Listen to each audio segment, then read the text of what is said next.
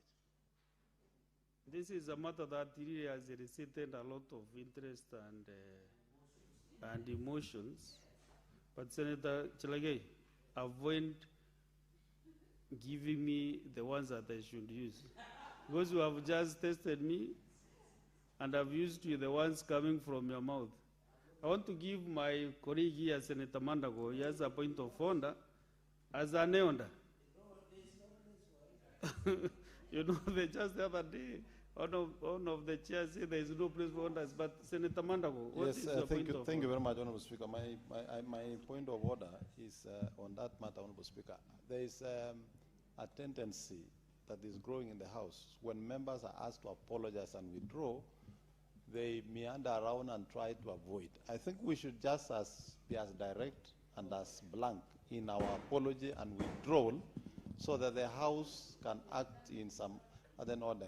Senator Kisang withdrew, apologized, then added another twist into the statement. So I think we should just stick, when the Speaker rules that you withdraw and apologize, you simply withdraw and apologize so that the House can the House can progress, and we should not be lost on the Senate that this is the House that the people of Kenya look up to when serious matters needs to be canvassed.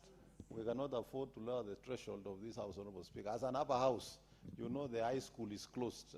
They are not around, so they should. Honorable Speaker, we need to do that. Thank you.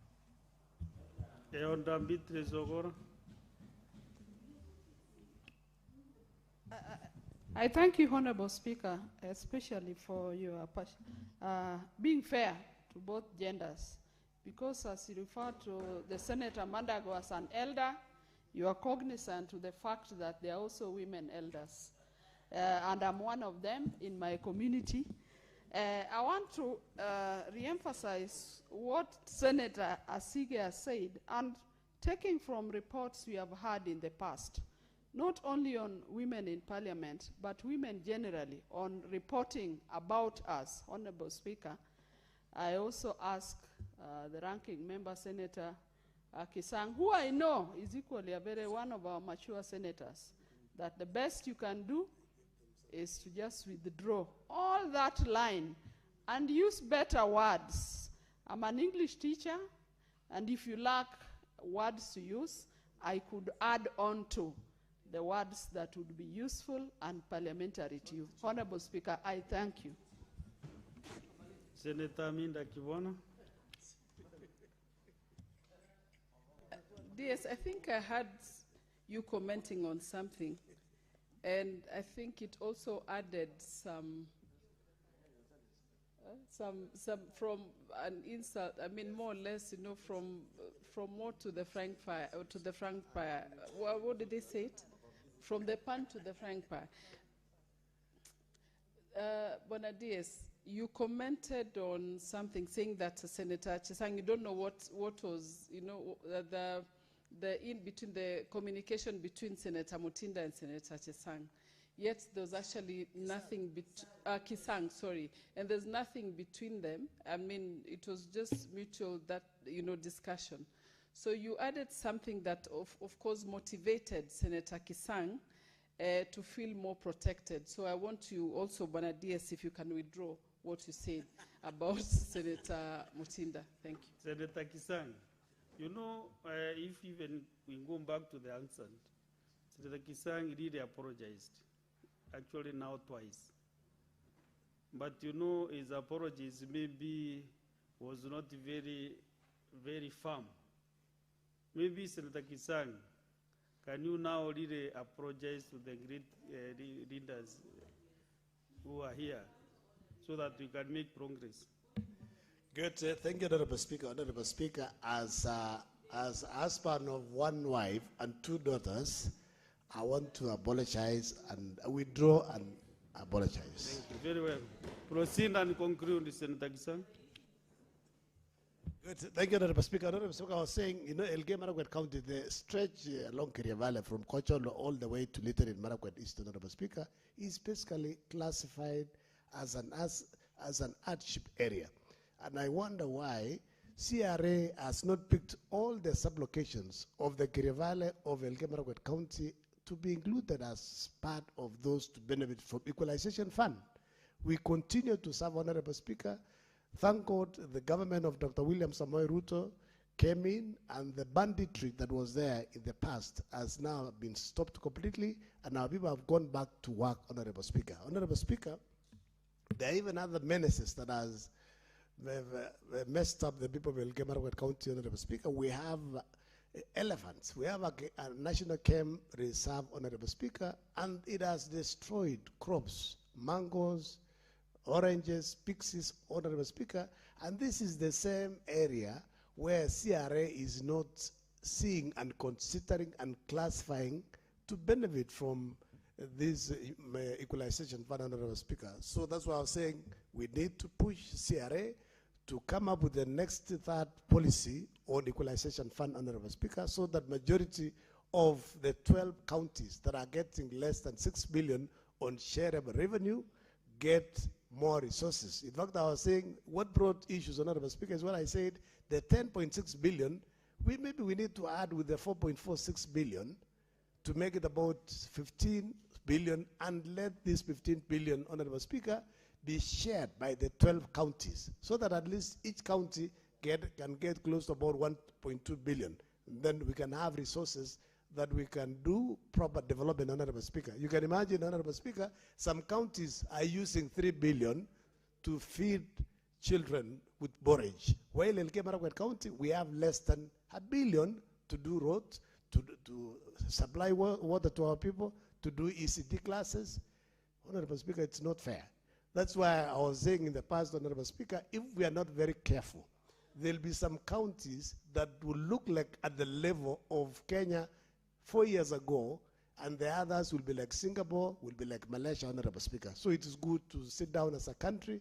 We need to rethink this thing so that everybody else gets an equitable resources instead of continuing to marginalize other counties. In fact, Honorable Speaker, we also want to ask those who are implementing these particular projects on Equalization Fund, Honorable Speaker. There has been a lot of cry, Honorable Speaker, that they are delayed. Some of the projects are started, they are not completed. So Kenyans are not getting value for money from these Equalization Fund resources, Honorable Speaker. That's why maybe the best thing to do, we get rid of it. I know we extended the time. It was supposed to be 10 years. It was moved to 20 years. Maybe it is time to rethink about it and increase the percentage that is going to shareable so that the rest of the counties can benefit more, Honorable Speaker. With those many remarks, Honorable Speaker, I support, and we ask colleagues, let us support, but we need CRA to come up with another policy on Equalization Fund that will benefit the real marginalized counties. Thank you, Honorable Speaker. Very well, Senator Joyce Korir.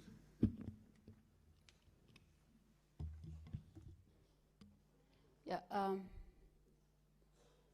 Honorable Speaker, allow me to thank the Committee on Finance for the job well done. This is one of the most active committee in the Senate. Bearing in mind, Honorable Speaker, they are the ones who are assisting us in making sure that our counties get these resources, Honorable Speaker. Honorable Speaker, I want to say that I must thank the Chair, Ali Roba, and the Vice Chair and the entire committee. I've been a member of that committee at some point, and I know that they burn their midnight oil doing these reports, Honorable Speaker. Honorable Speaker, a number of issues has been raised by the members of this House.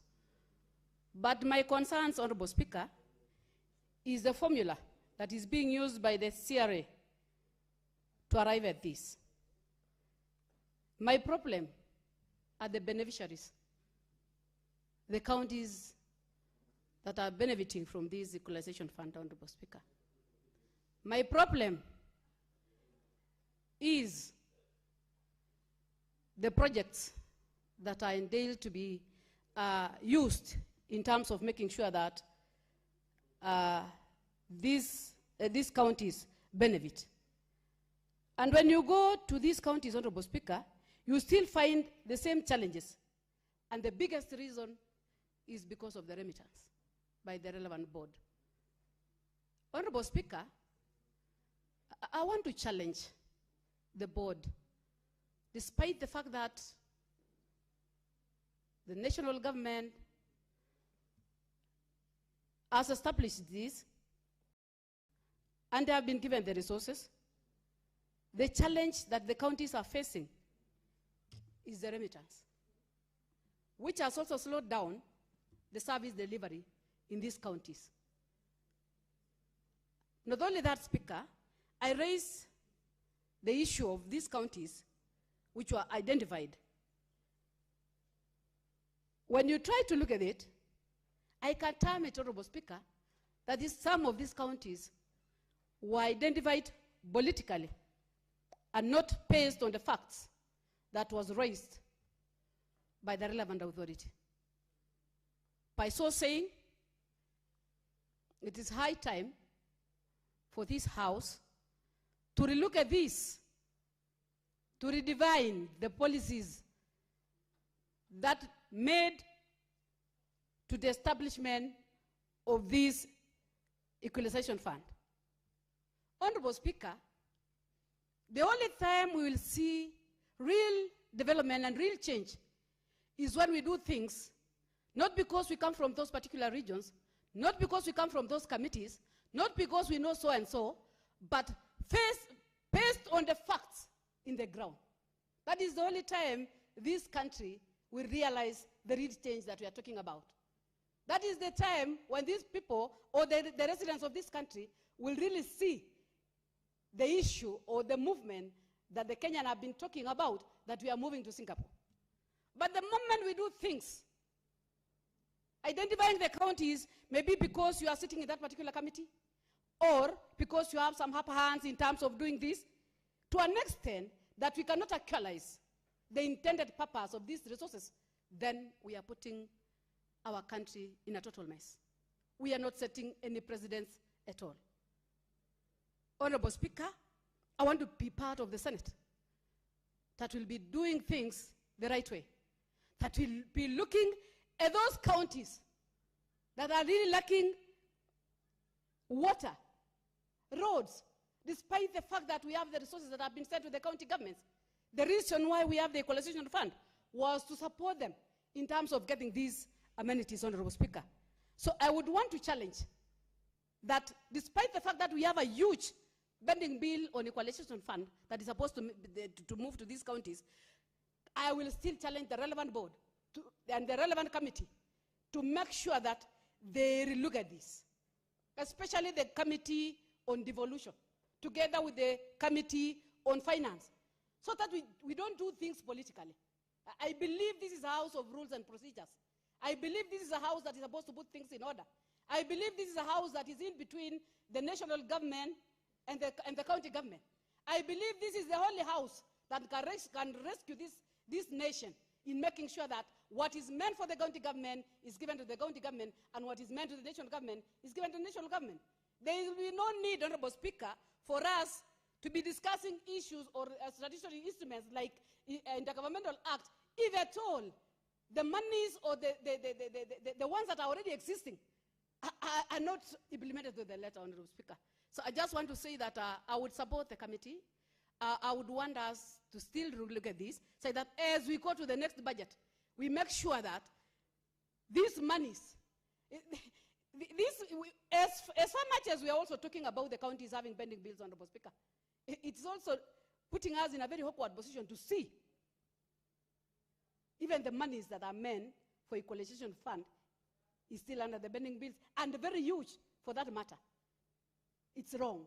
So I just want to challenge the committees, the two committees, that is the Committee on the Devolution, the Committee on Finance, and the entire House, that we must wake up and have a look at this so that at least we can do things the right way, and the relevant counties who are supposed to benefit from this can benefit. Otherwise, I support it here. Thank you. Next is Senator Beatrice Ogoro.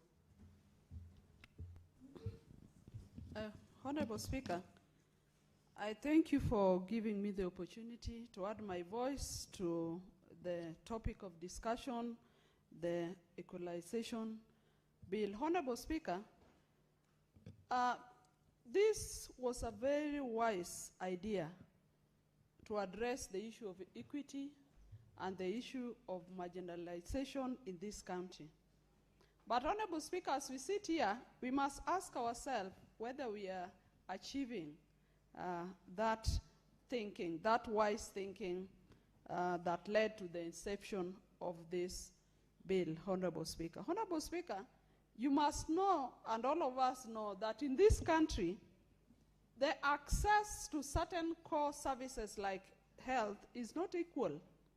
That when you go around in this country, there are Kenyans who continue to walk long distances to just get medical health, which is a basic right, Honorable Speaker.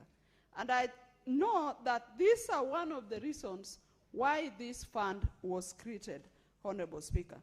But the question is, Honorable Speaker, when you look at the report before us, you look at what so far has been disbursed against, from inception, against the total that should have been disbursed. Honorable Speaker, just look at the report, that out of the 79 plus billion, Honorable Speaker, since this was incepted, there is still a pending 62.677 billion, Honorable Speaker. The question I ask myself as I talk to this bill is that, is it achieving the general goal why it was created? Because if you are going to have such huge arrears, because from what the report shows, only 17 billion has been given out to our counties. Honorable Speaker, we must as a country address the issues of the arrears that are in this report. And secondly, Honorable Speaker, the bill talks about the fund given to counties and further given to constituencies that are within those counties. The question I ask myself, why is it not broken down to the wards? Because with devolution, we have wards. We are here talking about services going down to the people. What is so difficult in having this fund further broken down to the wards? Because as honorable colleagues, senators here can observe, when you go around in your counties and you see the situations as it is, you are able to single out the challenges that are in the ward. Honorable Speaker, in achieving equity, we must have this fund and disbursed in a timely way. We talk about services, I've mentioned health, even the issue of roads, Honorable Speaker. Some of the functions that were devolved, county roads, Honorable Speaker, and not only county roads, Honorable Speaker. Let me give an example of my constituency, in Ndewa constituency, Honorable Speaker. Right now, if you went to my constituency, the only road that you can use is the one road that cuts across from Homa Bay town constituency to Sori, which is a major trunk road. Other than that tarmac road, Honorable Speaker, the people of my constituency have no road today. Somebody might give the excuse of the rains, but is it only my constituency where there are rains? And because of that, Honorable Speaker, we are looking forward to these funds so that my people, as well as other Kenyans, can get the right services. Honorable Speaker, I've also seen the parameters that have been provided in the report. But how I pray certain parameters were also introduced in future, Honorable Speaker, because if you are looking at marginalization, we know our gender, women, have equally been marginalized. And there should be a better way of ring-fencing some of these funds to serve women in particular, so that we can feel that we are equally Kenyans and the women around in the country can have particular services that having just been ring-fenced from this fight, as well as the youths, Honorable Speaker, certain parameters that could also be used are issues of maternal mortality. Honorable Speaker, in this country, there are particular areas where women are dying while giving birth. And the question we keep on asking ourselves as women and humanity is why women must die in the process of giving birth. Don't we have planning units that can plan for services that women are entitled to?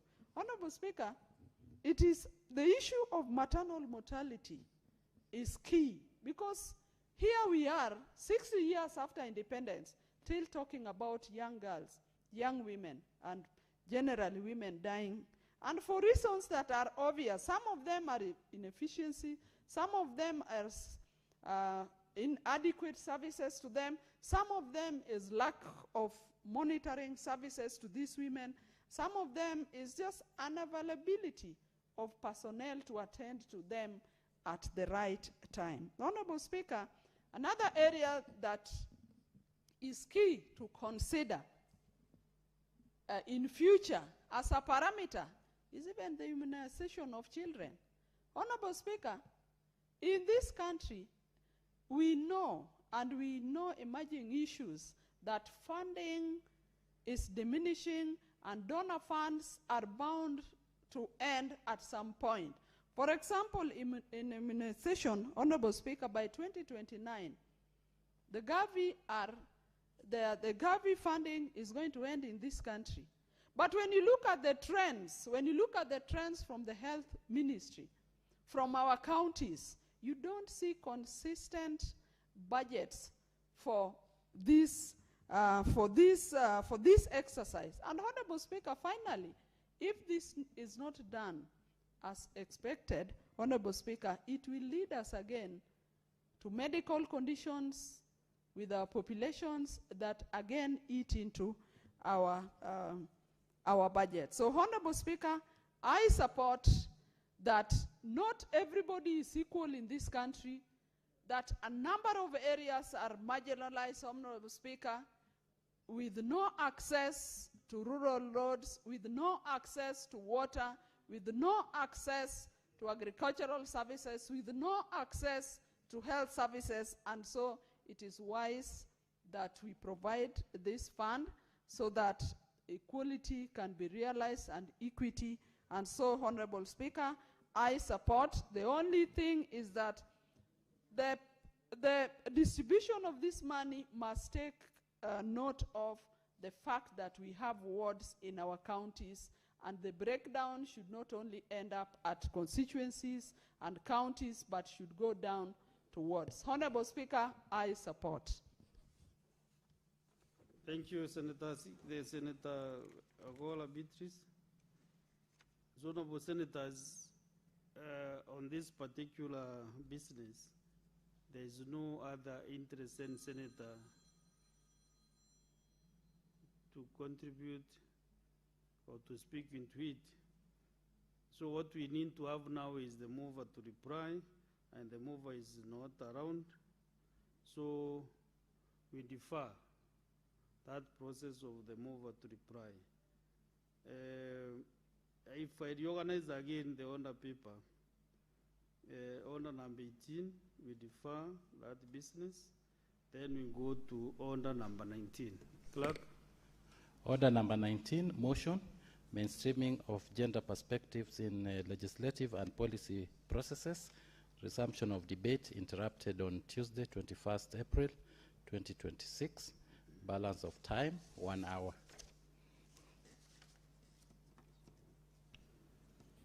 Yeah, so I give senators willing to maybe make their presentations or contributions. Senator Manzo.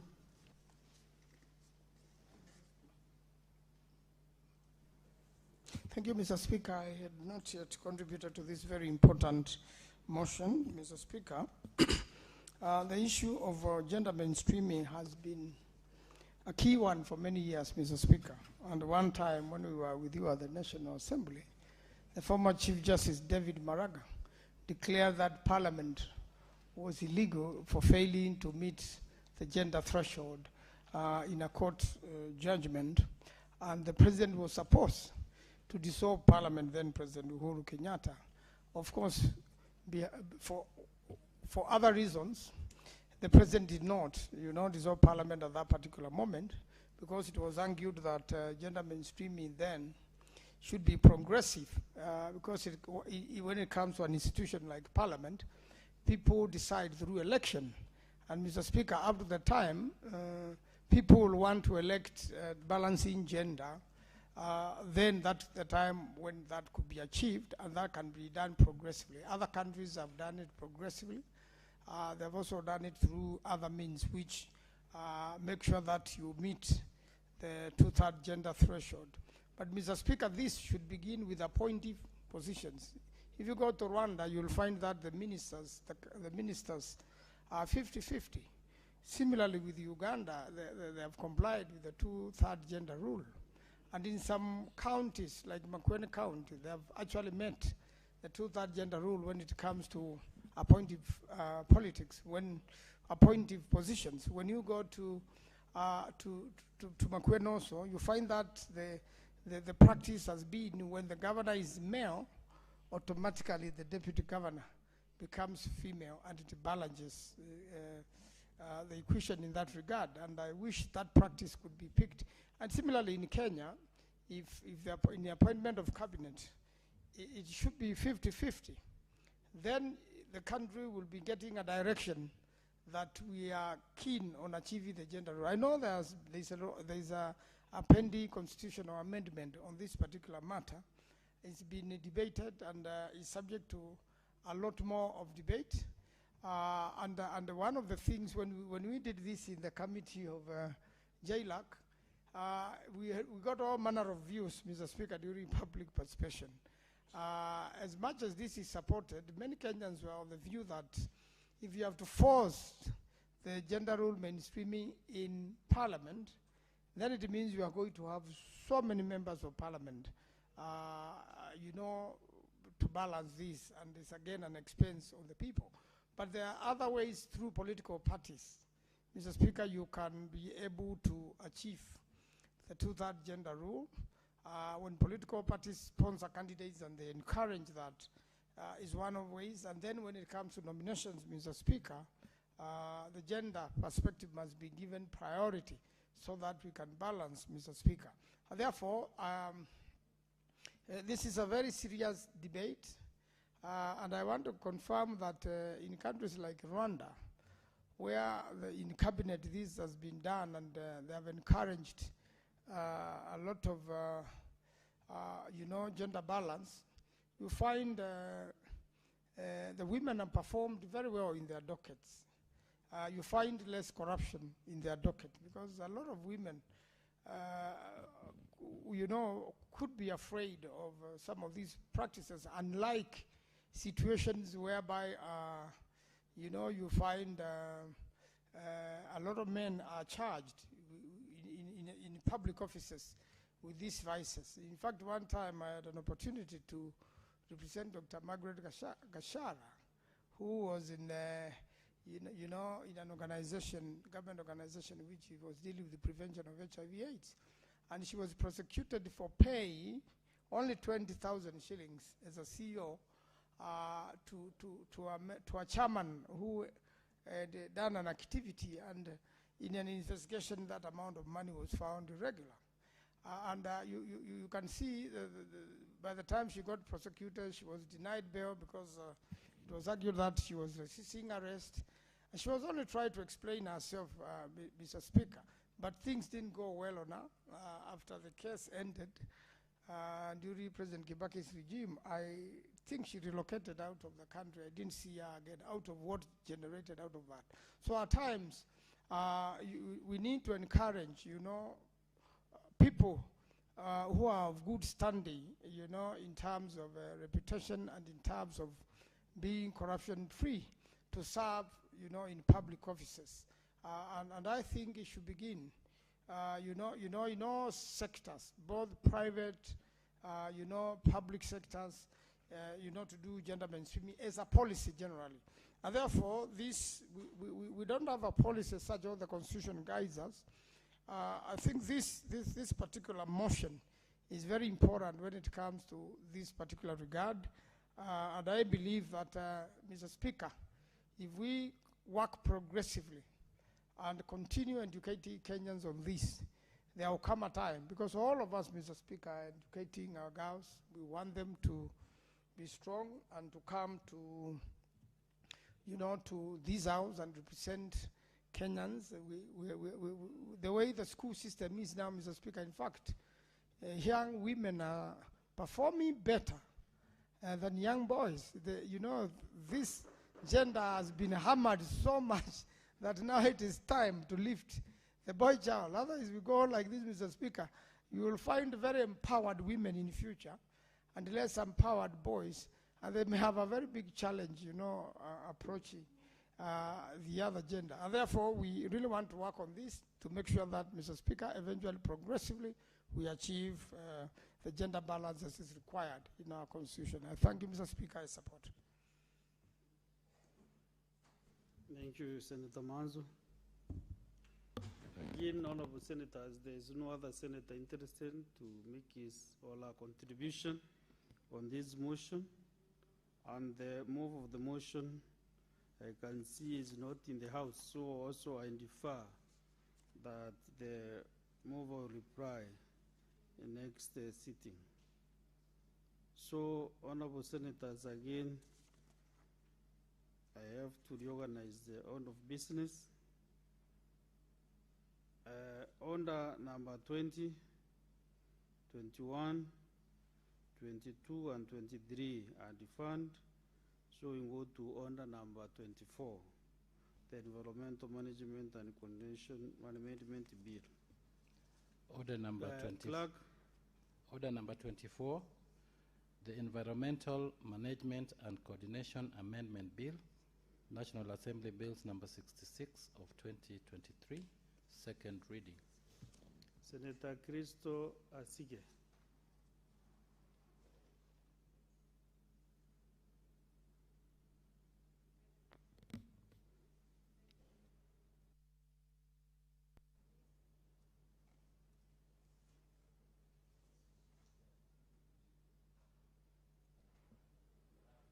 Thank you very much indeed, Speaker, for giving me this opportunity to table this bill.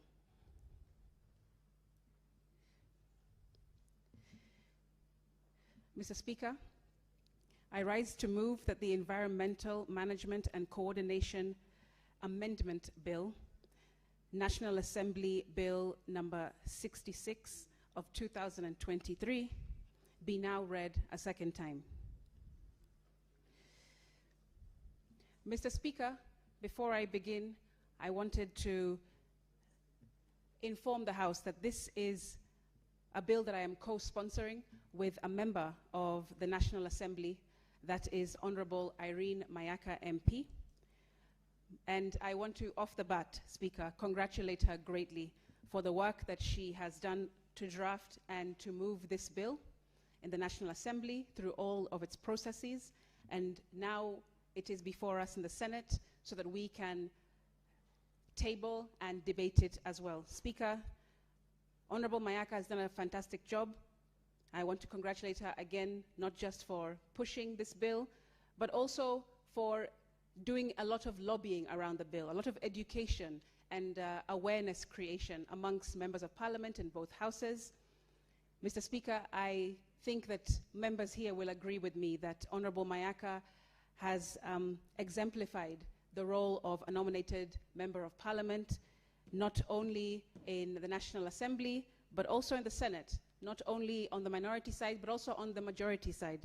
I think it is clear, and you will hear testimonies of members of parliament all across these two houses talking about her excellence in work, her ability to think and represent her people in the most excellent of ways, Speaker. And also, Speaker, her ability to raise impactful issues such as this that we are about to debate, Mr. Speaker. The purpose of this bill, Speaker, is to amend Section 147 of the Environmental Management and Coordination Act of 1999 by introducing a clause that prohibits the planting, introduction, growth, or maintenance of eucalyptus trees along rivers, lakes as well, wetlands, and other critical water catchment areas in the country. Mr. Speaker, eucalyptus remains one of the most widely cultivated forestry species in the world. The genus comprises over 900 species, most of which originate from Australia. Speaker, in Kenya, eucalyptus was introduced as far back as 1902, primarily to support the construction of the Kenya-Uganda Railway through the provision of fuel wood. Today, Speaker, it plays a significant role in our economy. It is used for timber, for transmission poles, for plywood, for fuel wood, fencing posts, construction materials, windbreaks, and even ornamental purposes, Speaker. It is grown across most ecological zones in Kenya on a wide variety of soil types. Speaker, further, it is estimated that about 153,000 hectares of land in Kenya currently under eucalyptus cultivation, spread across gazetted forests, private lands, small-scale farms, and land owned by local authorities. And this area continues to expand, Speaker, driven by high demand, particularly for transmission poles linked to rural electrification, as well as construction and energy needs across the country. There is no doubt that eucalyptus has supported livelihoods all over. A ready market has made it attractive for farmers seeking reliable and relatively quick economic returns. But, Mr. Speaker, we must also confront the growing body of evidence and the lived realities that point to its environmental cost, particularly when planted near water sources. Concerns, Mr. Speaker, have consistently been raised about the high water consumption of eucalyptus and its impact on soil fertility and biodiversity. Communities have associated the drying up of streams, of rivers, and wells with the expansion of eucalyptus plantations. In Kilifi County, for example, the drying of the Shirangwa well has been linked to eucalyptus close by. Mr. Speaker, research findings support these concerns. Studies from countries such as India, Ethiopia, Zimbabwe, and also South Africa show that eucalyptus plantations significantly affect water resources, soil health, and biodiversity. One of the key issues, Speaker, that eucalyptus exhibits is what is scientifically known as the nilopathic effect, releasing chemical compounds that suppress the growth of other plants around it. As a result, Speaker, it is difficult to find meaningful undergrowth vegetation within eucalyptus plantations, leading to diminished biodiversity in those areas. In addition, Speaker, these chemical compounds can impound affecting soil processes that allow organic matter to build up. This further contributes to declining soil health, Speaker.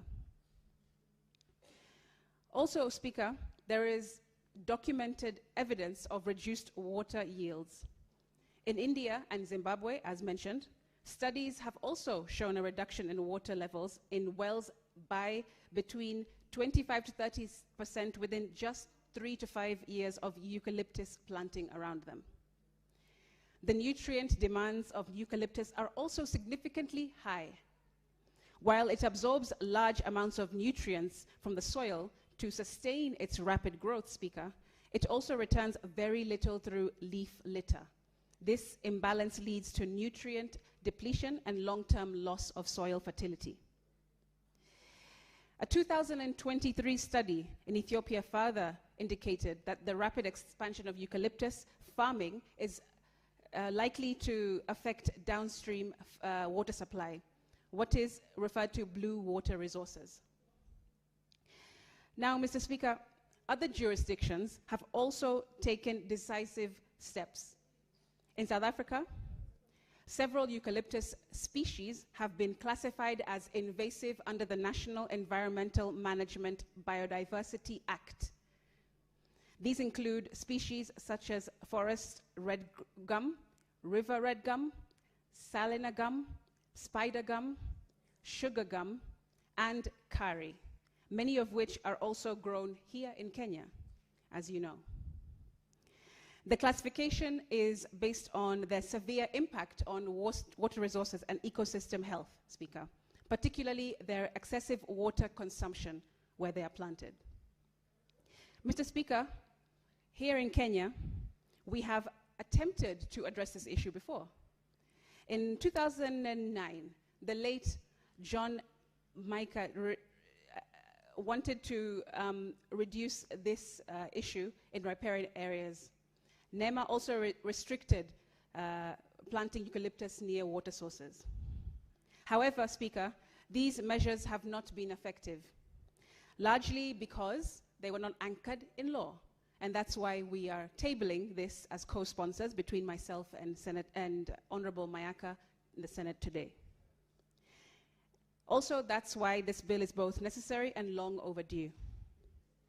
It provides the Cabinet Secretary with the legal authority to develop regulations that prohibit the planting and maintenance of eucalyptus in ecologically sensitive areas. It also ensures that our environmental policies are not just advisory, but also enforceable. Mr. Speaker, this is not about eliminating eucalyptus. I want to dissuade that thought. It's about ensuring the thought that it is grown responsibly and in the right places. As we move forward, Speaker, it will be critical for key institutions such as the Kenya Forest Service, the Kenya Forestry Research Institute, and also the Water Resources Authority to provide site-specific guidance on alternative tree species that can offer economic value without compromising environmental sustainability. Speaker, this bill also concerns county governments, as you would be, as provided under Article 110(1)(a) of the Constitution. It touches on functions outlined in Part 2 of the 4th Schedule, particularly in relation to the implementation of national policies on natural resources and environmental conservation. Importantly, Speaker, its enactment will not occasion any additional expenditure at all of our public funds. Mr. Speaker, at its core, this bill is about balance. It's about protecting livelihoods, yes, but also protecting the natural systems that sustain those livelihoods. And in a time where climate change continues to put pressure on our water resources, we cannot afford to ignore practices that worsen that strain. This morning, Speaker, I know you also attended, like the rest of us did, a sitting from early morning discussing matters of climate change and how we as legislators can seek to improve or reduce drastically these impacts on our counties. And this, Speaker, is one of those solutions that we are, as co-sponsors of this bill, tabling here today. If we get this right, Speaker, we will not just be regulating a tree species. We will also be safeguarding our water, our ecosystems, and our future. Speaker, I do hope that this very simple yet critical bill that I have tabled and co-sponsoring together with Honorable Irene Mayaka of the National Assembly will be of interest, and that we will be able to persuade colleague senators to also understand the importance of what it seeks to repair. Speaker, it's seems a simple, like I said, amendment to the bill, the act, pardon me. However, it will improve so many livelihoods and so many of our environments that we are so desperately trying to preserve, especially in the rise of climate change, erosion of different species of plants in our country. Speaker, again, I wish to thank Honorable Mayaka of the National Assembly, the times that we have sat together to talk about this bill, her work in tabling this bill for the first time, the amendment to it, rather, in the National Assembly, and giving me an opportunity to do the same in the Senate. And I do hope, as many of us, senators are farmers, many of us understand agriculture, natural resources, and the environment very, very well, Speaker. We may not have gone to university and acquired PhDs in it, but sometimes these cultural norms are ingrained in us as Kenyans, as citizens of this country, and those who are loyal to the soil. Mr. Speaker, I believe very wholeheartedly that one of these people is Senator Cherargei, a farmer in his own right, a legislator in his own right, and a ranking member of this Senate. And that's the reason why I would request him to second this bill. I thank you. Senator Chelege.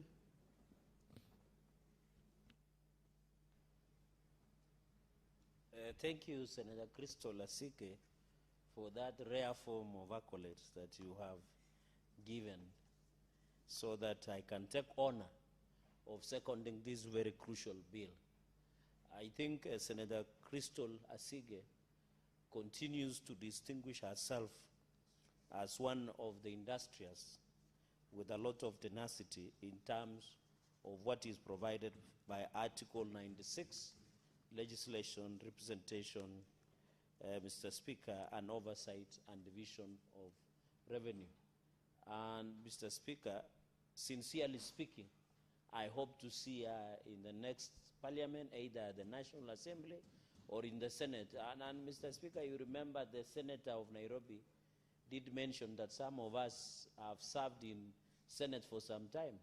But this is only my second term, Mr. Speaker. That some of us intend to stay in the Senate. We don't intend to stay in the Senate. It is the people who give us opportunity to continue serving in Parliament. And Mr. Speaker, to the people of Nandi are aware when I'm called, I'll be more than obligated to serve in other different capacities so that we ensure that the devolution works, Mr. Speaker. And by the way, if you are a politician and you are not ambitious, you don't have any business being in politics. And I know also yourself, Mr. Speaker, you are also nursing very good dreams of becoming the governor of Meru. I know it might be in 2027 or you might postpone, but I know Senator Joyce Korir has set her eyes on a Bomet Central seat. So everybody has an ambition, including Issa Jumaboy Issa. So Speaker, so as I second this bill, this is a very straightforward bill. We want to amend. So Speaker, we appreciate that eucalyptus is one of the critical, and it was introduced with a good intention. Even where I come from, it was used for timber, it has been used for electricity. It's very critical, eucalyptus. What we are doing, and I want to thank Senator Asige, she has been very crystal clear. Although her name is Crystal, she has been crystal clear by saying that we are not banning the eucalyptus. We are just ensuring that the case that was done and this amendment, if you look at the Olkalau, a case that was filed by Wilfred Mosoti Omariba, who was acting on behalf of public interest by the Cabinet Secretary of Environment and others in November 2025, Mr. Speaker, the courts ruled that we need to comply, that all eucalyptus should not be planted within 30 meters of the riparian areas or next to the rivers. It should be where the river is 30 meters from and 10 meters from where property is. And I think what we are just doing, led by Senator Crystal, is to comply and enrich the Environmental and Management Act Amendment Bill of 2023. And you remember, Mr. Speaker, in that ruling, he also went that the Parliament should, in the wisdom of the court, that we must come up with legislative intervention. And Senator Honorable Irene Mayaka, who happens to be the chair of regional integration, in the National Assembly and co-sponsor Senator Crystal Asige have gone ahead and ensured that we comply by that, and we are happy, and I want to thank them because when I've been very passionate. So Speaker, you need to appreciate that I know farmers who, I am aware where I come from, many people have planted those trees to sell to Kenya Power and Lighting. Many have used for timber. It is being used even for us who enjoy sauna or in health clubs. Some of the eucalyptus are being used because they are good in clearing some of the coals, assisting in asthma clearance, Mr. Speaker. So it's also good. And Mr. Speaker, the eucalyptus is used for many things, even ointment, even healing of wound, and many others that are generated through eucalyptus, Mr. Speaker. It is very critical for health. But what we are just saying is it's also used for pain management. It is used for many things, even aromatherapy to release stress. Mr. Speaker, for many people who have stress-related depression, it can be used also to release. So we are not saying eucalyptus is bad, but we are saying eucalyptus is not good for water areas, wetlands, where water is, where river is. Mr. Speaker, I've come from where we depend on agriculture. I've seen where swamp, where eucalyptus has been planted, it dries after some years, which interferes with the ecosystem of most of this environment, Mr. Speaker. And you know, even it is called in Kiswahili, mukalatusi. I would have expected Senator Crystal to tell us because she comes from Mumbai. Mukalatusi or Mtimbao. Mr. Speaker, the Akikuyu community and Nyumba have given it a very interesting name. It is called Munywa Mai, water drinker. I know you come from that Murima.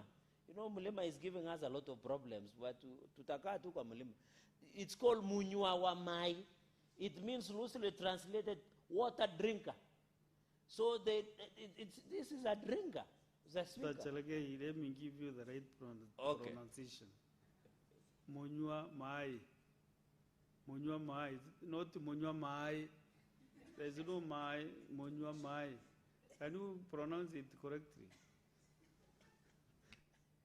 Mr. Speaker, I don't know, but I think it's just the intonation on how it's pronounced. I don't come from that region, but you have put it better placed. Because I know Munywa. You are talking British English, but you don't come from England. Okay, I will try. It's called Munywa Mai. Loosely translated, water drinker. So the Akikuyu community has gone ahead to describe what eucalyptus is. It dries the rivers. If you plant next to rivers, next to water sources, next to wetlands, Mr. Speaker, it makes the place very dry. The place no longer becomes wet, which is very important for planting, Mr. Speaker. Mr. Speaker, you look at, because I have only 4 points, you look even at Article 69 on the obligation in respect of the environment. We must also, in principles, that we must ensure that sustainable exploitation, utilization, management, and conservation of environment and natural resources. Are you aware the President is pushing that we plant 15 billion trees? And I'm happy in the drive of planting trees, especially moving from, I think, 2% forest cover to 10%, Mr. Speaker, is to ensure, and we must be very critical, that at least eucalyptus has not been included. We should go for indigenous trees, trees that are environment friendly, that will sustain the ecosystem. And I think it is very important, even along, and that is why even in mangrove forest, along the coastline, those are the type of trees that are friendly to the environment, Mr. Speaker. And therefore, even as the President pushes, I'm happy in the 15 billion trees, apart from indigenous trees that are environmental friendly. And Mr. Speaker, where I come from, there are even trees that when you plant, they assist in even giving more water, making the place more wetter, Mr. Speaker. And that, I think that is very important, Mr. Speaker, going into the future. So I agree with Senator Asige that we must, even as we push for 10% cover of the land area of forest in areas that we continue, we must ensure that we protect the environment. And I agree, Mr. Speaker, if you have built your house next to a eucalyptus tree, they always destroy the house. And that is why courts taught in their wisdom that it should be 10 meters. I know after the amendment co-sponsored by Senator Asige, we shall be able to come with rules and regulations on how it will be implemented for effectiveness going into the future. Mr. Speaker, and therefore we are very keen, and I'm happy, and I want to appeal to the Ministry of Environment and Forest, to the Office of the President, that as we implement 15 billion trees, please let us discourage the planting of eucalyptus, especially in agricultural high productive areas, so that we protect, Mr. Speaker. And I know the President means well for this country. Even today, Mr. Speaker, you heard that he has ensured that by January 1st, 2027, the 44,000 teachers will be confirmed on permanent and pensionable. And I'm happy, Mr. Speaker, even in January 1, 2027, the Ministry of Treasury has allocated 4.92 billion that will ensure teachers who are on contract under TSC will be observed under permanent and pensionable terms. I want to appeal to teachers who will be teaching environmental studies to ensure that we teach our children, we encourage the growth of trees that are friendly. Mr. Speaker, when you come to our tea farms in Nandi, in all sub-counties, because we plant tea, you will always find that we are using, the name is disappear, but in my local language it's called jebkumia. It's just called jebkumia, where it is also good for fertilization, Mr. Speaker. I don't know the name, but I don't know whether Senator Korir can know that the one we plant, jebkumia, the one we plant along to give growth and ensure the growth. I know the people of Ansad will complain, but if they look for me, I hope I'll recall. Is it Elcon? It's not Elcon. It's called Chepkumia in my local language, Mr. Speaker. So those are type of trees, and even fruit trees, that will ensure that growth, Mr. Speaker. So, Mr. Speaker, in an upshot, because it's a very simple amendment, and I want my colleagues to ensure that we push and conclude and be able to reply so that it is scheduled for division, Mr. Speaker. This is a very straightforward matter, and I want to appeal that the implementation, Mr. Speaker, finally on compliance, and I know the co-sponsor is here, we must ensure when we pass this compliance. And I want to challenge NEMA, because this issue of 30 meters from the water source and also 10 meters from the buildings is very critical. I know in this town, Mr. Speaker, the reason there are many floods in this city, Mr. Speaker, is because of one thing. Many people are built on waterways. Many people are blocked waterways, and that is why whenever there is rains in this city, it becomes into a river flood. I heard the governor saying this city was built on a swamp area. It's not the point. The point is we have failed to implement the physical planning where the waterways are being blocked by buildings. So we hope when we pass, NEMA must ensure 101% compliance, Mr. Speaker, so that we don't need to pass the law for cosmetic value. We want to pass the law. You know, I saw Kenyans were arguing, if Mr. Speaker, when you see the issue of floods in the city, people are asking, where is the role? Where is the role of Parliament? We have passed all these laws. The problem is on compliance and implementation of the laws. It is as simple as that. Even on issues, and by the way, that is corruption. Because if the county government of Nairobi allows a building across the waterway to block water when it rains, Mr. Speaker, that is corruption. And today, by the way, Mr. Speaker, today China has sentenced 2 defense ministers to death over corruption. When will Kenya reach that level, Mr. Speaker? When will it reach Senator Eddie, Senator Crystal? We must punish corruption to be as rare as a snowball in hell. That is what Chinese are doing, and that is corruption. If you fail to comply with what we are passing as a parliament, it's corruption, Mr. Speaker. And I want, and I know Senator Crystal has been a person of integrity. I'm happy, Mr. Speaker, as I conclude, that we are proud of her. She is a person with a stand, Mr. Speaker. And I think most of our age mates, which are called Gen Z, and I know it brought a lot of issues when President Suluhu Hassan commented about it, Mr. Speaker. But you know, we should have a stand like Senator Crystal Asige, Mr. Speaker. Because even the current Gen Z, when it happened in 2024, they were with Morara Kebaso. They moved to Matiang'i. They moved to Maraga. Nowadays, they have moved to Sifuna. So they don't have a stand. I like people like Senator Crystal. When they say they have a stand, they have a stand. And I hope the young people our age should have a stand. Because by tomorrow, they might move from Sifuna to Senator Katuri. Before you know it, they'll move back to Cherargei and maybe finally to Senator Eddie. So young people should have a stand like Senator Crystal Asige so that we can have a better country with a vision that will change this country. And I know finally after Senator Eddy, they'll move back to President William Ruto. Mr. Speaker, with those many remarks, allow me that I beg to second and request to continue to second and support this bill. I will vote for it when it comes to division, and I can give the support and congratulate Senator Crystal Asige and wish her the best. I know this will be part of our marking scheme when she will be seeking election of any seats. And by the way, all seats are open, from MCA to the presidency. If he wants to run, we'll be there to support where we can. Mr. Speaker, I support. Yeah?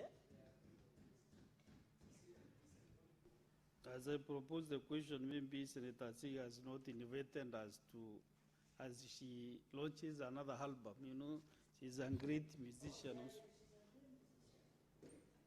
So, Honorable Senators, I propose the question that the Environmental Management and Coordination Amendment Bill, National Assembly Bills number 66 of 2023, be now read a second time. Yes, now I open debate on this motion. Senator Okech Eddy.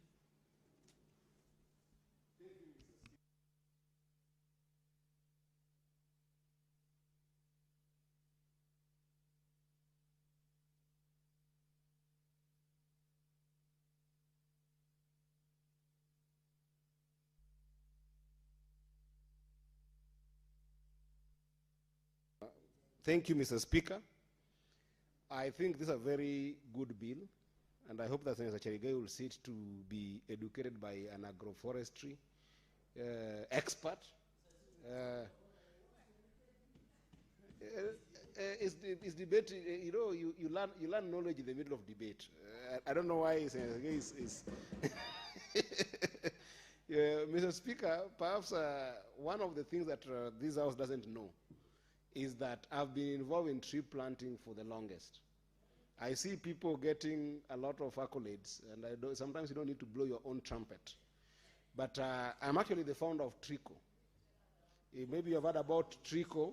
You should come and visit my place. I came up with a model, Mr. Speaker, that helps communities to do what we call aggregation of microforests. Our model is a very simple one that argues that instead of doing big plantations, you can actually empower farmers by ensuring that those farmers plant the trees by themselves and they get incentive to take care of those trees.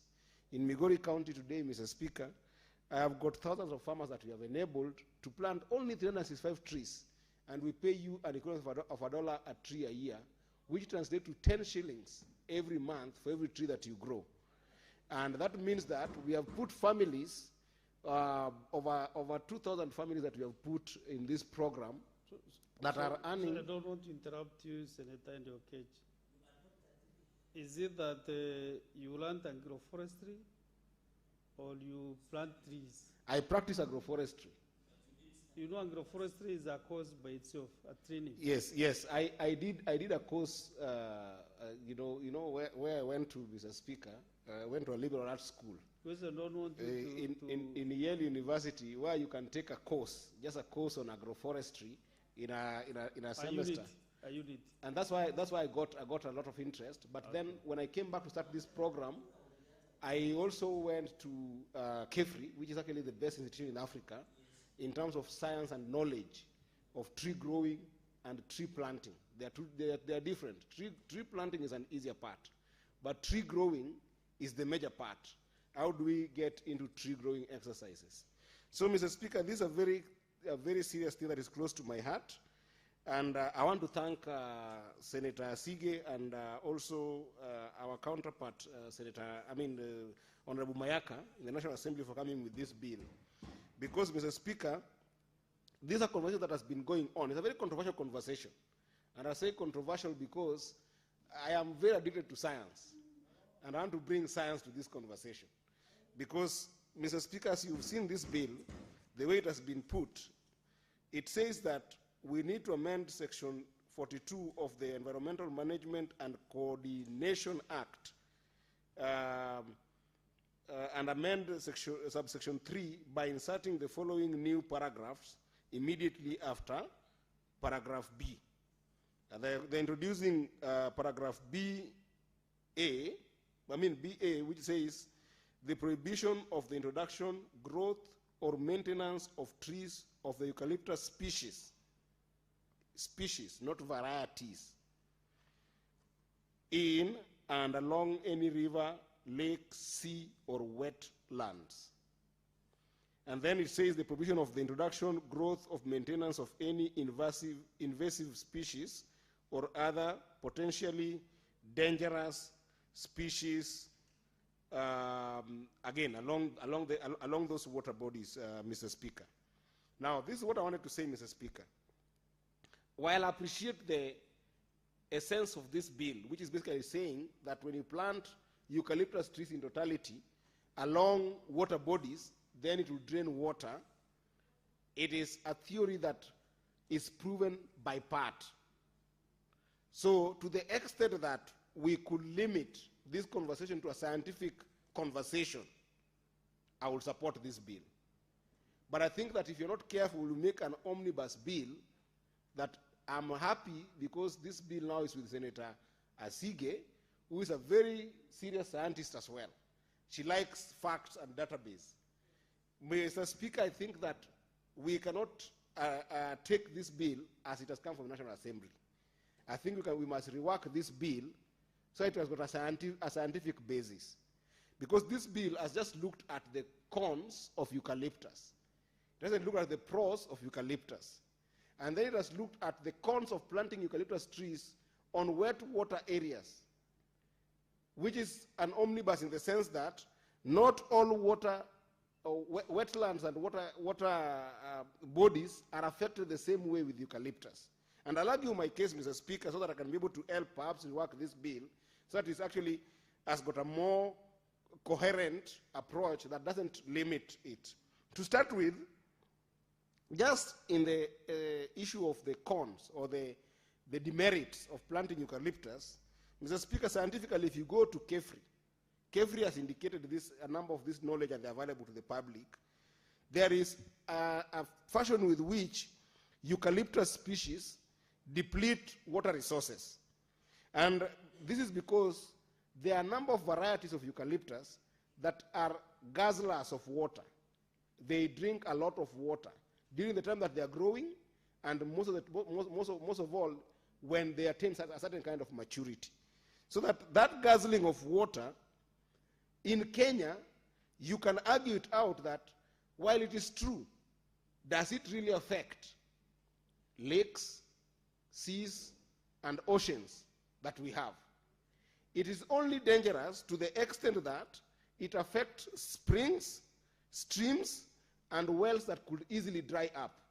For instance, if you go and plant eucalyptus in Lake Victoria, it doesn't have the same effect as planting eucalyptus on the hills of Kisii Highlands or in the hills of Mau Summit. Because in Mau Summit or on the Kisii Islands, you will find springs, streams, and wells that are essential for our water catchment areas. So in those areas, scientifically, you can limit eucalyptus planting in those areas. But it has got a different effect when you take them in wet water lands, in the grassroots areas like the lowlands of the lake, because in some of those lowlands, they are endemic watersheds that look like swamps, that planting them there actually restores that entire ecosystem. So the first thing about water guzzling that you must do, Mr. Speaker, you must specify in a law like this what water areas will you be limiting them from.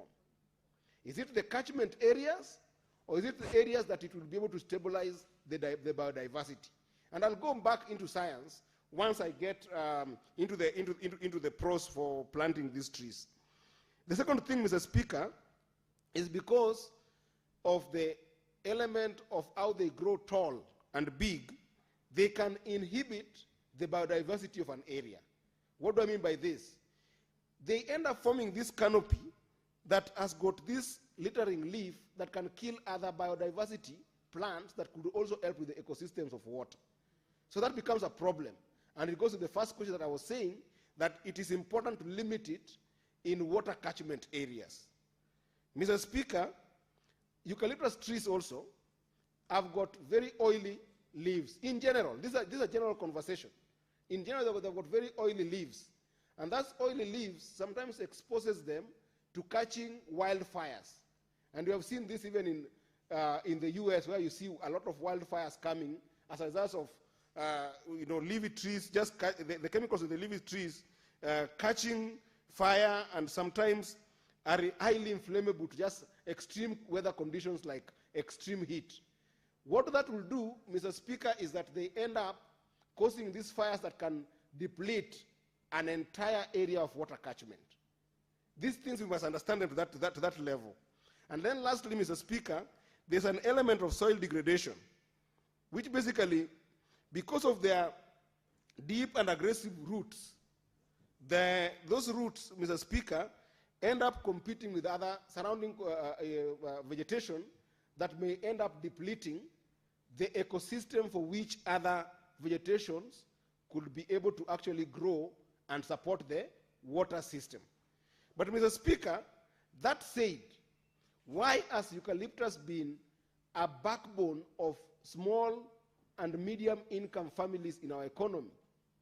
It is important that when you're doing this kind of law, you must look at the environment impact vis-a-vis the economic impact, and you will see that, Mr. Speaker, most of the families in the grassroots have actually educated their children through tree planting. Because you plant a eucalyptus tree, and depending on the variety, which I'll touch on very fast, Mr. Speaker, depending on the variety, within 3-4 years, you start earning from a tree, one log, you can make as much as 7,000 shillings. And Mr. Speaker, you can imagine the families that are, for instance, tea-growing families. In Kericho, where the state of Nandi comes from, in Nandi, where the majority comes from in Kericho, those families find serious fuel from this eucalyptus to actually even process tea. So there's a first element of economic return that eucalyptus has in terms of the timber and furniture, as well as fuel that it does help with. Meaning that if we restrict it to some areas that will interfere with the water systems, then it makes sense. But there are some water systems like lakes that even if you grow it there, it will not necessarily interfere with the water tables of those areas. But if you put this bill the way it is, you are going to limit it to anything water body and make it impossible to grow eucalyptus. Such that even the sense of sometimes draining waterlogged areas, like marshy water areas that are not good for massive water consumption, you will still limit it with this bill. So I wanted to urge my sister, Senator Crystal, and of course my sister, Senator Irene, Honorable Irene in National Assembly, to look at the potential of growing eucalyptus in areas that you can be able to grow that are not necessarily areas without water bodies. There are areas with water bodies that can actually still grow eucalyptus. And Mr. Speaker, if this is the House of the Senate, which always thinks, and I'm not in any way trying to impute improper motive in the lower house, but I've seen a number of times the rigor in this house. The rigor in this house is very more scientific, and we go into some small details. If we have the time, and if Senator Crystal Asige will allow some of us who have been in this tree planting business, we could be able to go into drafting a law that scientifically looks at this issue depending on species of the eucalyptus, the age of the eucalyptus, and the weather condition where it is planted. Because, Mr. Speaker, planting eucalyptus in Turkana, near Lake Turkana, will not affect Lake Turkana. It will instead rebuild the water ecosystem in that area. That's a weather condition. Unlike planting it in Kisii, where there is rain every single day, but it will interfere with the water catchment in that highland in Kisii, or the Mau forest. So the first thing I wanted to urge Senator Asige, can we be able to look at the varieties of eucalyptus and recommend a law that looked scientifically at those particular varieties that could affect a certain system and a certain weather condition and restrict those, while allowing others to be growing in some areas. Number two, can we also look at the age of eucalyptus, that we are recommending that if you find a eucalyptus variety grown at a younger age in some areas, because a young eucalyptus, Mr. Speaker, actually does not take more than 20 liters of water. But the older eucalyptus get, once you say, for instance, 5 years and above, it starts guzzling about 100 liters of water to sometimes even 200 liters. But if you look at families that want to use eucalyptus for economic gains, most of them use them between the ages of 1 month to about 5 years. So why are you restricting a family that is using eucalyptus at 5 years? For instance, if you look at Eucalyptus grandis, the species that came from South Africa, it matures within 5 years. And by that time, it will have formed about 30 meters that can be able to be sold to distribution poles that we see in this country, Mr. Speaker.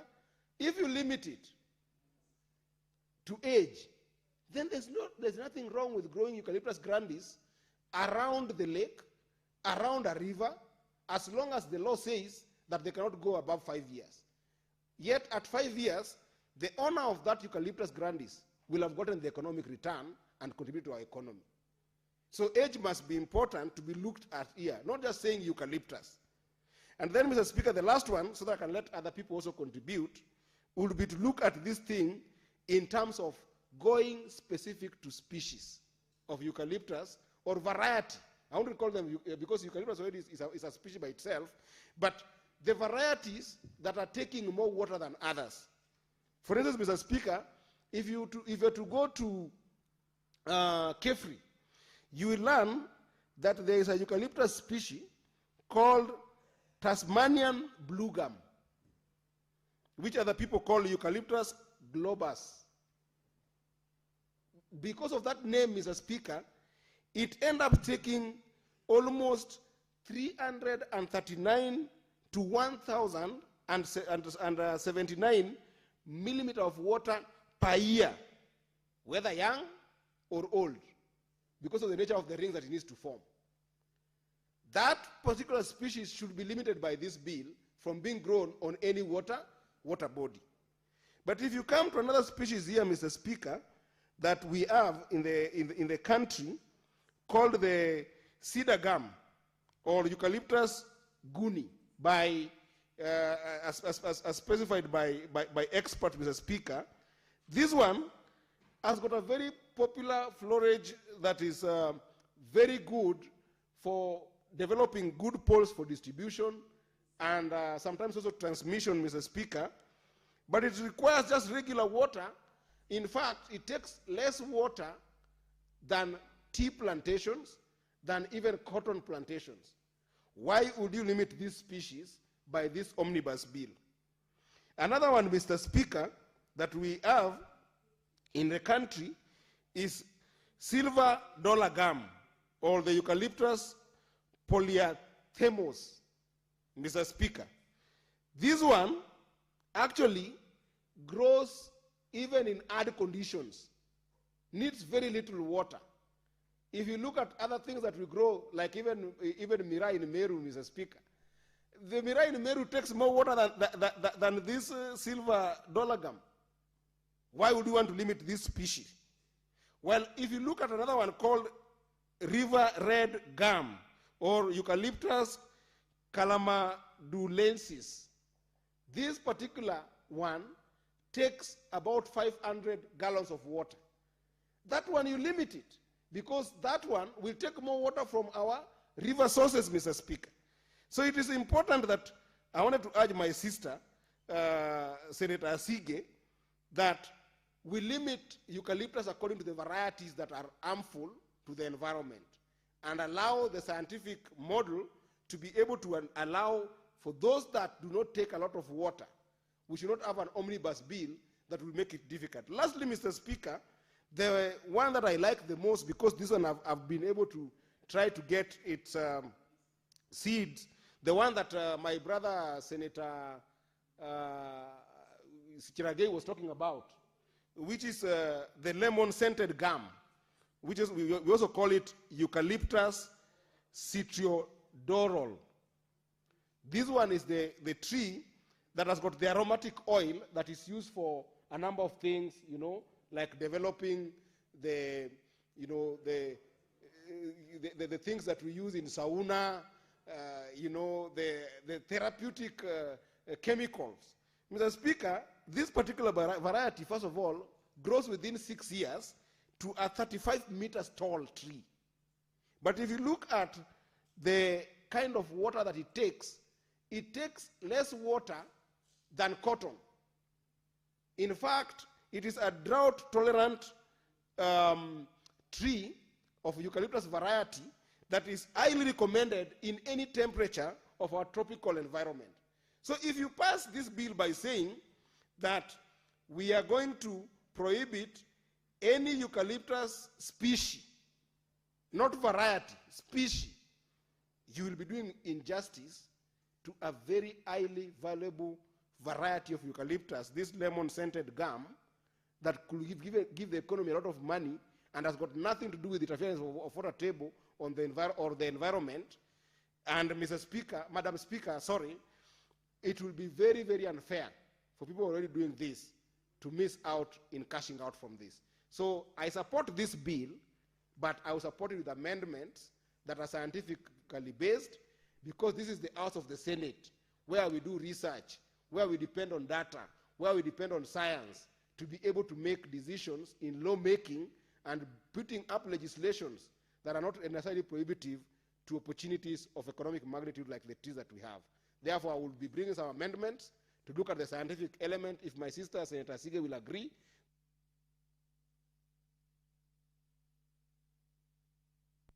Thank you, Senator Eddy.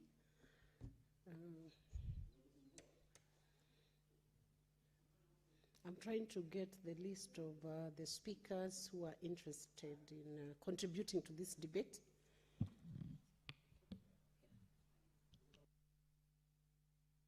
Senator Joyce Corriel, could the clerk's desk assist with getting a display of those that are interested in contributing to this motion? Thank you, Madam Speaker, for allowing me also to contribute on this very important bill that has been brought forward by Irene Mayaka, member of the National Assembly, and Honorable Asige, a very, very strong lady from the Senate. Madam Speaker, I just want to congratulate the two members for bringing this amendment, an amendment that I know it has seen the light of the day, maybe some few adjustments that I've just heard being deliberated on by Senator Eddy. And I want to say, Honorable Speaker, I think the main purpose of this bill is to assure not only the Kenyans, but the world that we have enough water, because water is life. I think that is the whole essence of this bill, because at the end of the day, we are not against plantation of the eucalyptus, but the main purpose is to make sure that we have enough water along the rivers. Honorable Speaker, we've seen the dangers that has been brought forward by this type of species. This is one of the species that we cannot ignore because it's majorly used even within these premises, Madam Speaker. You find it's very decorative because of this species, Honorable Speaker. I want to say that it is one of the pest species that can be used by in construction. It is used in terms of medication. It is used, it's widely used.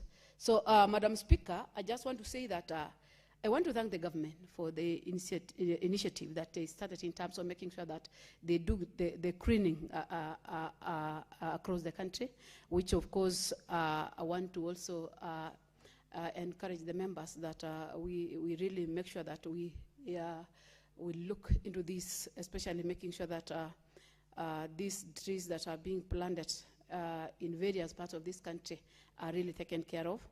I remember one day we were talking about the Green Army, who are supposed to be assisting us in terms of making sure that whatever the government has done on specific days that they have set aside, they keep on monitoring this to make sure that these trees that we are trying to bring is really controlled and managed in a better way, so that at least we can be able to make a conducive environment for the generation to come, and the current generation and the generation to come. So, Madam Speaker, I just want to say that indeed these trees have made a number of destruction in some of the parts of the country. Despite the number of research that has been done, despite the issue that we have several species, I would want to say that we are not disputing whatever the species that will be there. One major thing that the bill is trying to bring across is that these eucalyptus trees should not be planted across the river. Should not be planted across the river because of the effects, adverse effects that have already caused. When we speak the facts, I remember a long time ago when I was a mayor, and we used to have the Mara River initiative where we were trying to check on the number of trees across the river, and you could find even the Mara River was almost drying up just because of the plantation that was done along the rivers. So, Madam Speaker, we have varieties of species that are friendly to the environment, that are friendly to the water. We have a number of fruits, which I also want to thank the government because of the initiative that they have started in terms of making sure that they diversify this plantation, where we have even fruits like avocado, different types of avocados. We have different types of coffee. We have different types of tea. We have different types of trees, which have assisted indigenous trees, which I know, Madam Speaker, it has a lot of importance within the environment, Honorable Speaker. So I just want to say that I really support the amendment, which I know it has already been approved by the other house. It's only that the main challenge that we have in this country is the issue of implementation, which I want to believe that even if we are going to approve it and leave it lying, Madam Speaker, we will not see the change. But unless it is implemented, which I also want to thank this House because of the committee that the ad hoc committee that I think it is in the process of being established, so make sure that at least the number of the resolutions that are made in this House implemented to the letter. So, Madam Speaker, I just want to say this is one of the bills that needs to be adhered to once it is done by the two houses, Madam Speaker, to make sure that we achieve the purpose of this amendment. Otherwise, I beg to support. Thank you. Thank you, Senator Joyce. Senator Dan Manzo, you're next. Thank you, Madam Speaker. Madam Speaker, I've risen to support my sister on her amendment, but I want to indicate to her also when it comes to nature and the environment, and for every species of a plant which is on earth, God has put it here for its purpose. I remember one time Minister Mishuki, when he was Minister for Environment, without really a proper law, he issued an executive order that these trees be cleared from several places where they were causing reduction of water. But the way the world is made, Madam Speaker, there are places which are waterlogged. There are places which have too much water, that every day it has to be taken away to balance the nature, and that's what really happens. I want to agree with Senator Eddie, and we should make amendments to zone so that different species adapted to different areas can grow. There are eucalyptus trees which grow in makwiny, which is a dry area. And they are the ones from Tasmania, originally Australia. They grow in dry areas and behave like a dry tree, you know, a tree which is adapted to dry area and take very little water. So we need all that data, and the forest team have that. And then there are those which take a lot of water and grow, you know, in a places with a lot of water. And I believe what now we should do is to modify this law to zone, so that whatever takes less water grows in natural climate, whatever takes much water grows in areas which the water is not needed, is in excess. And I think that will continue to balance nature. Why? Because eucalyptus is actually a medicinal plant. It is used in relief of pain, in manufacturing ointments where you relieve pain. It is used in, it is largely used in saunas, which are quite a number in the world. Not everybody has a privilege of visiting a sauna, but those who have that privilege in golf clubs and many other places and in big hotels after long travel, or it's even used for treatment of colds.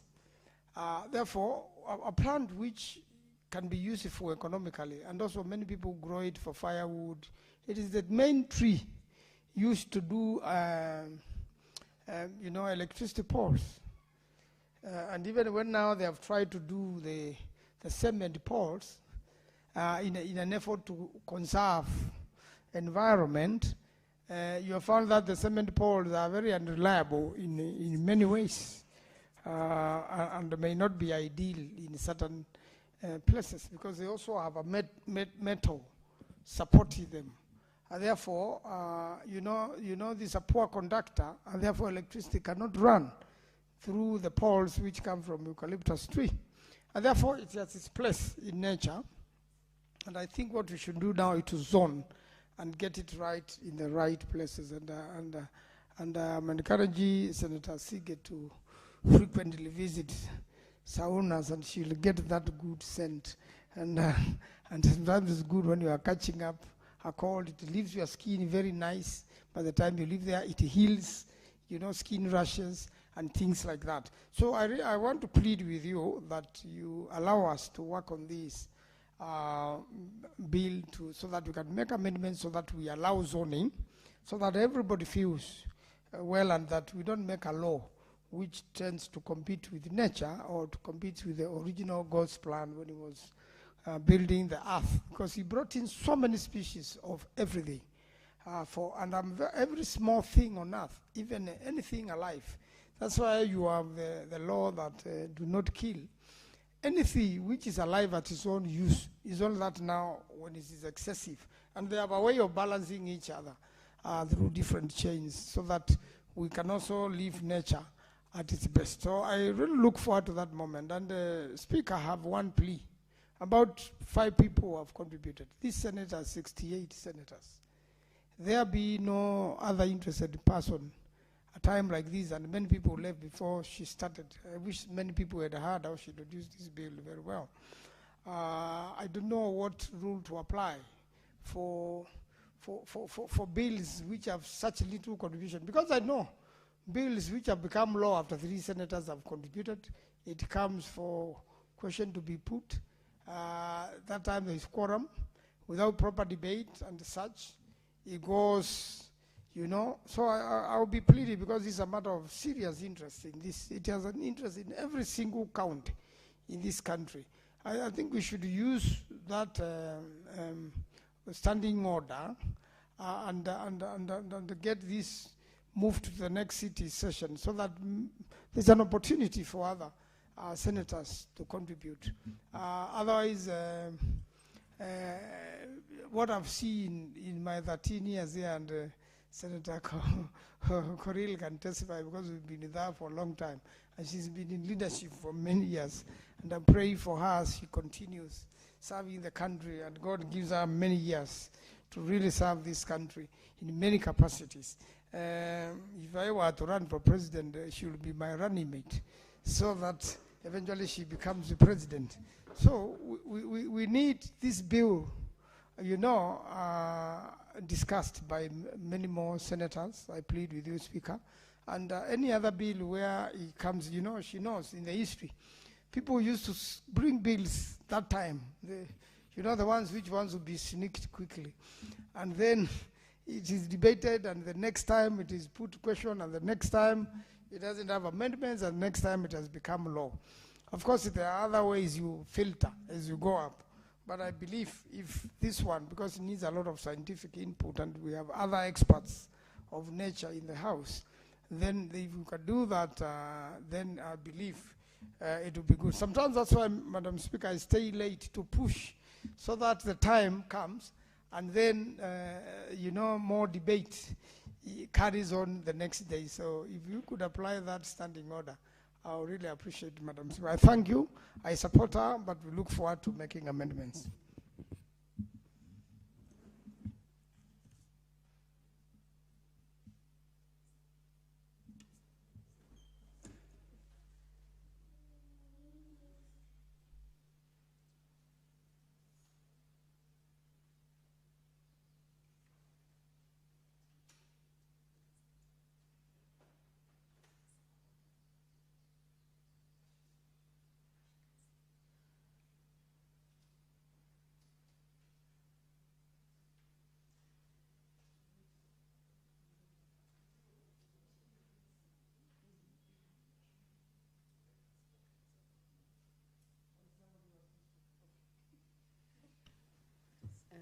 Do we have a mover for that motion to adjourn debate? Yes. Senator Mulgo, you can proceed to take the mic. I beg to move that the debate be now adjourned pursuant to Standing Order 110.1.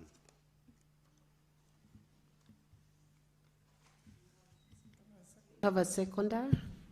Who is the seconder? Senator Mulgo. I can second. My seconder is Senator Makwiny.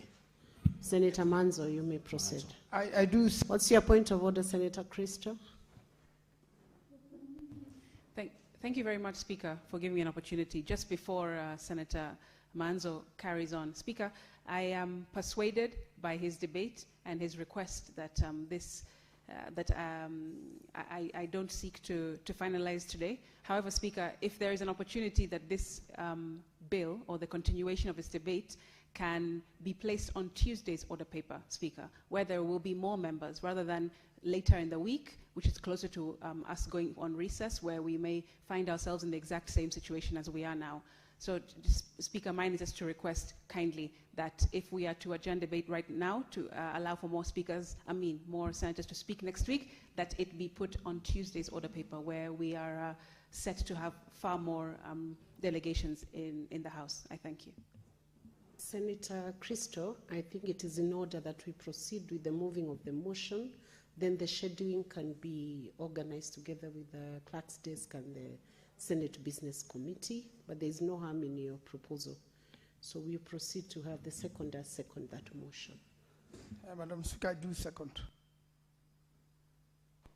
Thank you, Senator Manzo.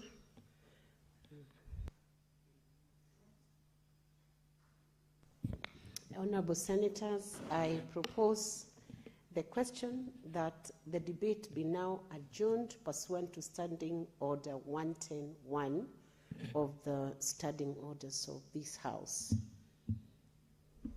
Honorable Senators, I put the question that the debate be now adjourned pursuant to Standing Order 110.1 of the Standing Orders of this House. Will as many as are of that opinion say aye? Will as many as are of contrary opinion say nay? The ayes have it. So the debate is now adjourned to a later date, preferably on Tuesday, to be scheduled on Tuesday.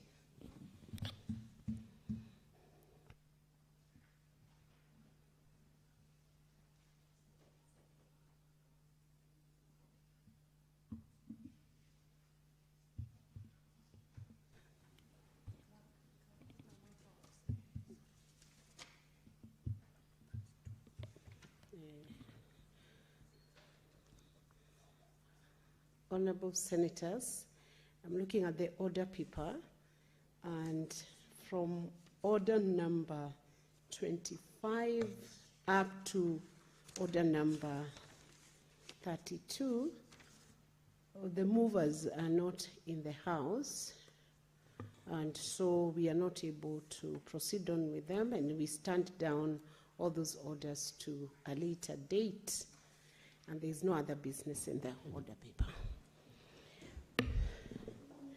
Honorable Senators, there being no other business on the order paper, the Senate stands adjourned until Tuesday, 12th May 2026 at 2:30 p.m.